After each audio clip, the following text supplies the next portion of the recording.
देखिए दोस्तों, संध्या का मैयार जांच के लिए चली गई है अंदर।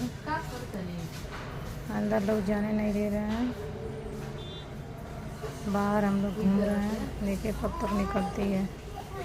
अंदर का तो वीडियो नहीं डाल पाएंगे, बाहर का वीडियो डाल रहे हैं। प्लीज़ आप लोग सपोर्ट करिए। लड़की का तबीयत बहुत ख़राब है। मैयार के लिए गई है अंदर एमआरआई जांच के लिए। अंदर देखिए कब तक निकलती है।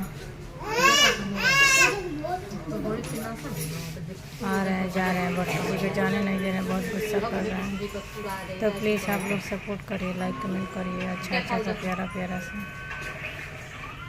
ताकि बिटिया रानी ठीक हो जाए। आप लोग आशीर्वाद से। डॉक्टर हैं, डॉक्टर आ रहे हैं। लोग जा रहे हैं।